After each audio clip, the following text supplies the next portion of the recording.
This was not a pageant for our amusement, but a serious and horrid affair.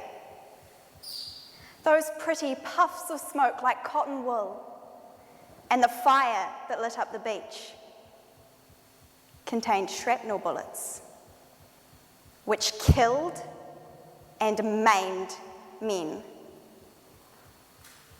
This scene in the gentle dawn light was a beach at Gallipoli through the eyes of an Anzac medic. When we think of New Zealanders at war, we think of the courageous soldiers who sacrifice everything for our country. It's automatic. But what about the medical personnel who have seen unbearable suffering, who have saved thousands of lives, and who, all the while, have stood by our soldiers? From the very first International Army deployment to the ones occurring as we speak, medics have played an indispensable role. They have confronted the changing face of war with skill, heroism, and devotion. And we in turn should honour them for all they have done with dressings and compassion in support of those with guns. 30 medics, fern leaf proudly emblazoned on their Red Cross armbands, were sent to the Boer War in 1899. Here, illness and disease stole far more lives than any weapon. Countless brothers, sons, and husbands left their families for the glory of war. But they didn't ever lay eyes on the front line. They succumbed instead to illnesses like typhoid fever and dysentery well before reaching the battlefront. By the time they reached field hospitals, fever raged, and internal hemorrhage and violent convulsions were common. There was no cure. Simple compassion was often the most valuable thing these medics could offer their comrades. Could you have watched a man as he struggled with a fever that would consume him? Would you have stayed by his side as he sunk so far into the clutches of delusion that you knew he would never return? That took a level of strength so much greater than most ordinary people would have. And despite this, many of these medics even went on to serve in the First World War. 14 years later, these medics were introduced to a horrific 20th century war of heavy artillery and deadly machine guns. This was a war where men fought to kill. 385 of our country's 700 doctors served in World War I, and countless others stepped up to the task after receiving only 10 weeks basic training. They were thrust into the heart of the fighting, and they showed absolutely incredible courage and unparalleled capability. In Serbia, Sister Ethel Lewis helped evacuate 400 patients through the mountains. Though she was suffering from frostbite, she carried one dying man 2 miles on her back. She did not leave him behind, and she did not give up. Unfortunately, he did not make it.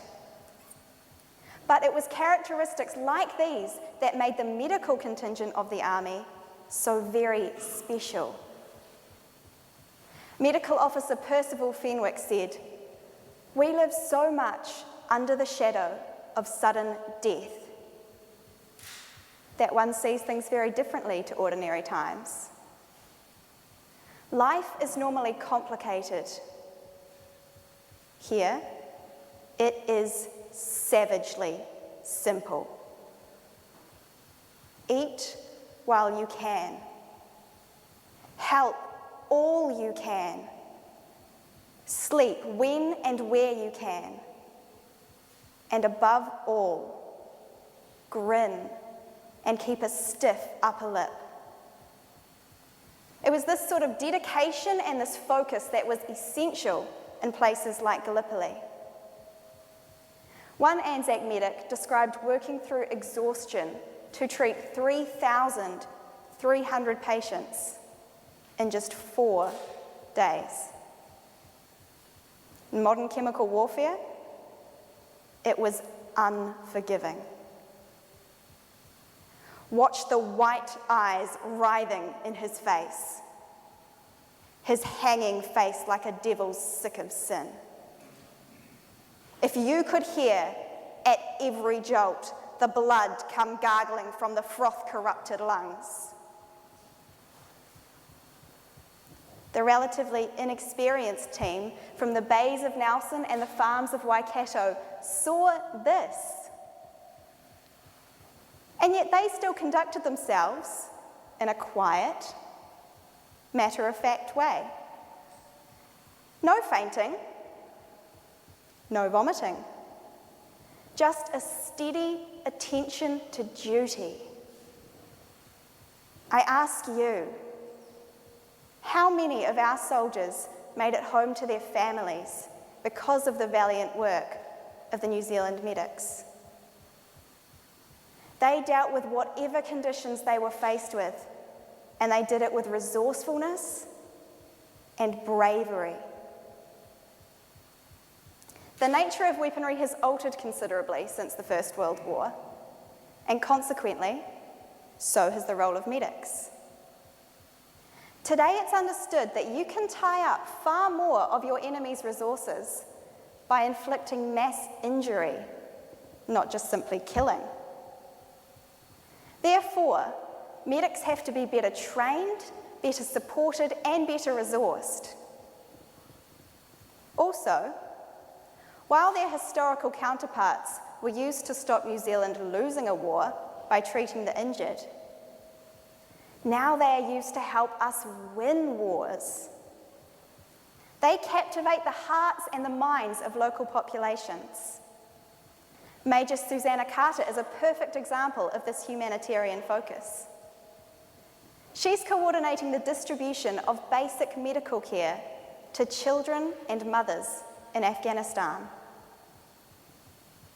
They may seldom see the glory of the battlefields, but they are still saving lives, and more than ever, making a positive difference in our world.